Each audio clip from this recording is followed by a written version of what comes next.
Yaoui RK est là. Avec lui, on démarre donc cette revue de presse. Bonjour. Bonjour Alex, bonjour. Bon matin. On démarre donc avec les démarrages de l'épreuve du BEPC sur aujourd'hui même. Oui, ils sont 509 609 candidats à partir à l'assaut du brevet d'études du premier cycle sur toute l'étendue du territoire national à compter de ce lundi 14 juin 2021. Initialement prévu pour se tenir jusqu'au vendredi 18 juin. Finalement, les épreuves prendront fin le mercredi 16 juin 2021 selon la direction des examens et concours de Côte d'Ivoire DECO et les résultats du BEPC sont attendus pour le 6 juillet 2021. Et avant les résultats du BEPC, d'autres résultats donc sont déjà connus, les résultats des législatives partielles depuis hier. Oui, après le vote du samedi 12 juin, les résultats sont connus depuis hier dimanche, comme l'avait dit, et ainsi, selon la commission électorale indépendante, le Rassemblement des Oufouettistes pour la démocratie et la paix arrive en tête de ce scrutin avec 3 candidats déclarés vainqueurs dans leur circonscription électorale et l'alliance FPI, PDCI, EDS remporte un siège, pareil pour le PDCI et un indépendant qui enlèvent respectivement aussi un siège. Et un mot de transport, les usagers donc, de ce secteur-là peuvent pousser un ouf de soulagement car le mot d'ordre de grève des stations-service a été suspendu. Oui, c'est le cas de le dire et cette nouvelle rassurante est tombée après la rencontre des organisations que l'organisation des gérants de stations-service de Côte d'Ivoire, OGSCI, a eu avec le ministre des Mines, du Pétrole et de l'Énergie, M. Thomas Camara, le vendredi 11 juin 2021. Et il faut savoir que l'OGSCI avait annoncé dans un communiqué largement diffusé dans la presse, une grève à compter de ce lundi 14 au mercredi 16 juin 2021. Et cet arrêt de travail, s'il s'était tenu, aurait provoqué la fermeture des stations-service et une pénurie de carburant.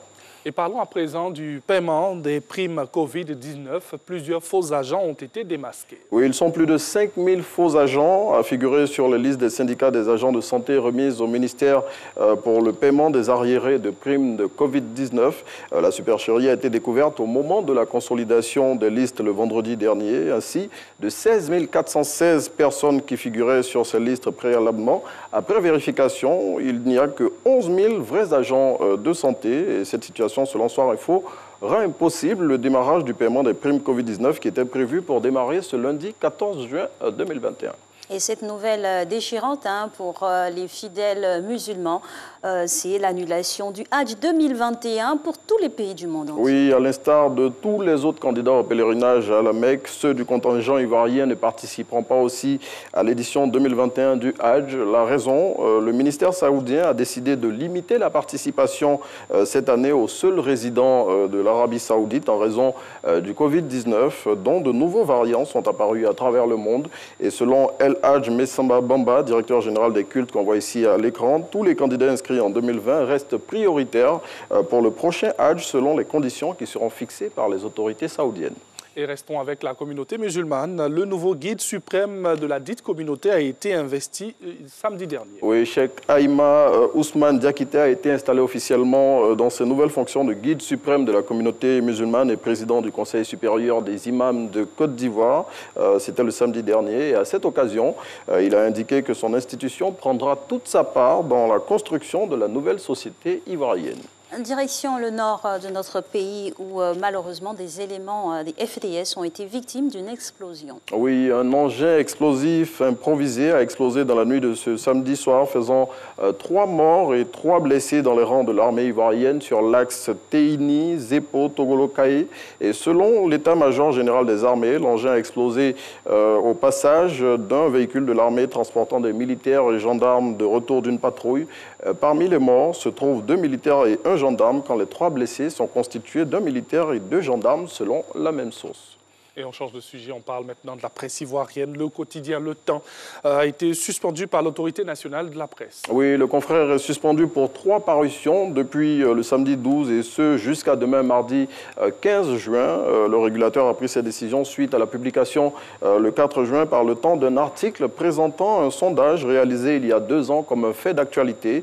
Selon l'autorité nationale de la presse, malgré l'ancienneté de ce sondage, le quotidien s'est abstenu d'indiquer à ses lecteurs les précisions apportées par sa source, le faisant passer pour une réalisation récente. Et l'auteur de l'article a été également suspendu d'écriture pour une période de 15 jours avec retrait de sa carte d'identité de journaliste. Et pour terminer, en sport, football, match amical entre le Ghana et la Côte d'Ivoire. Les deux équipes se sont mesurées et neutralisées. Oui, 0-0, c'est le score du match entre les Éléphants et les Black Stars qui s'est joué ce samedi à Cape Coast au Ghana.